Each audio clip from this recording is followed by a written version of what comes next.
masterpieces, stories from the world's greatest operas and ballets. Welcome to the story of a very Christmassy ballet called The Nutcracker. It's all about a little girl called Clara and her adventures one magical, snowy Christmas Eve. As well as the story of Clara's adventure, we'll also get to enjoy some of the famous music from this ballet, which was written by a Russian composer called Pyotr Tchaikovsky. Tchaikovsky is probably best known for writing operas and ballets, and his three most famous fairy tale ballets are still performed all around the world today: Swan Lake, The Sleeping Beauty, and everyone's favorite Christmas ballet, The Nutcracker.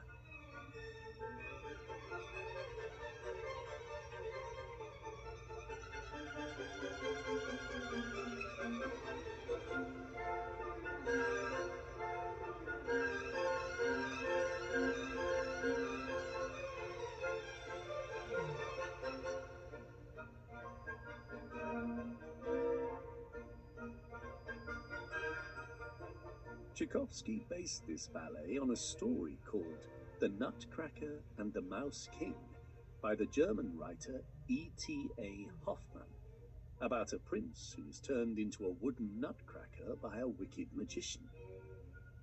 At a Christmas Eve party, the enchanted nutcracker is given as a present to Clara by her mysterious godfather, Mr. Drosselmeyer. It's the start of a magical Christmas Eve for Clara, full of wonder and adventure. The Nutcracker is a sparkling winter ballet, full of enchantment, Christmas gifts, magical dancing dolls, good fairies, some danger and excitement, and of course a beautiful twinkling Christmas tree. So settle in and let's begin our story.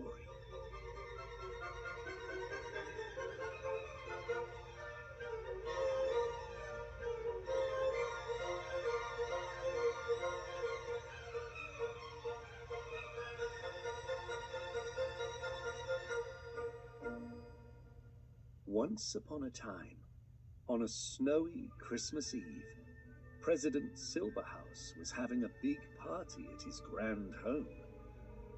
The house had been beautifully decorated, and it was full of hustle, bustle, and festive excitement. The president's children, Clara and Fritz, were waiting in the parlor with their friends, desperately trying to catch a glimpse of the colorful parcels piled high under the Christmas tree waiting in the big hall as the grown-up guests opened and closed the door behind them. The children were excitedly guessing what presents they might be receiving. Quick, Clara! The door's opening. What can you see? How many presents are under the tree? I couldn't see a thing. There's so many people in the way. The tree looks beautiful, though. They've lit the candles now. But what about the presents? Oh, I wish they'd hurry up and let us in. I can't wait anymore. I'm too excited. At that moment, the clock in the hall began to strike 9. The strange carved wooden owl sitting on top of the clock flapped its wings with each chime. And President Silberhaus finally opened the door and invited all the children into the beautiful big room, filled with guests and Christmas cheer.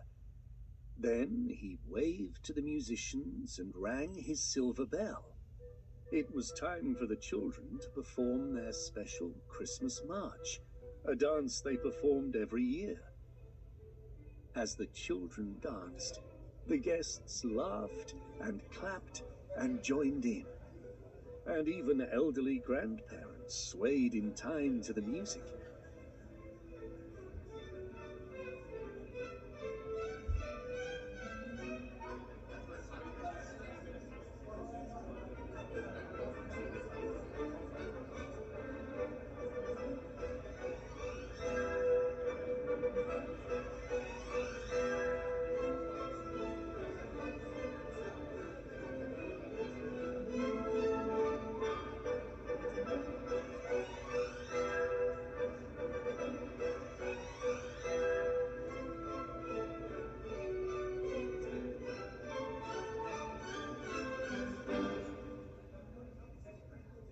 after the dancing, it was finally time to open some of the presents.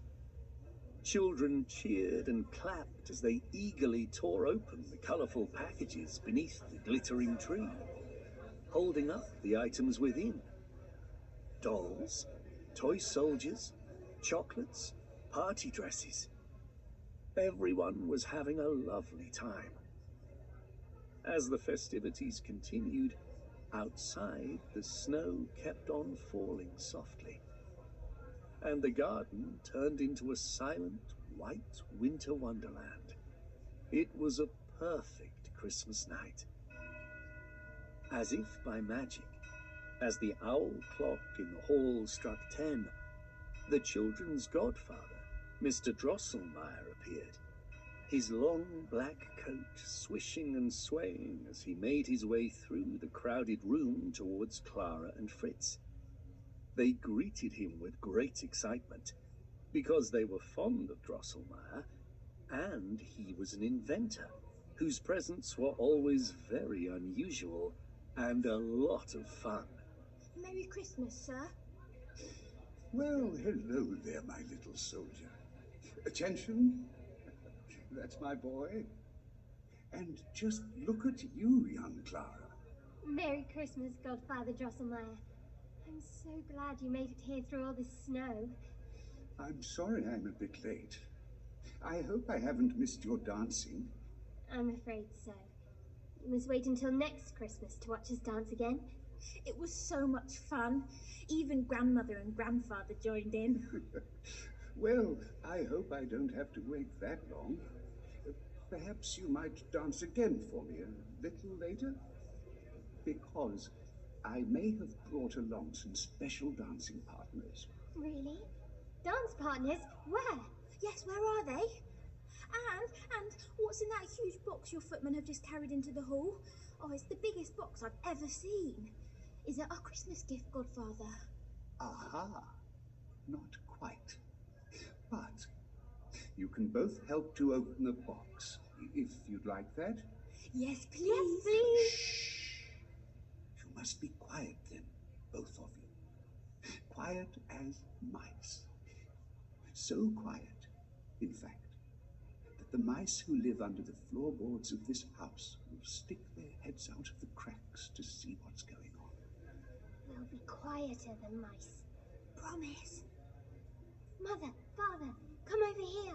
Shh, be quiet. And now, we'll open the box. They are life-size dolls.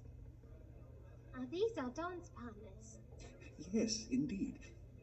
Look a bit more closely. They're moving. Godfather, they're moving. Exactly. Now, stand back a little, children. You might scare them. I think they're more likely to scare me. Don't be afraid, Clara. Let's give them room for a nice big stretch. They've been in this box for quite a while.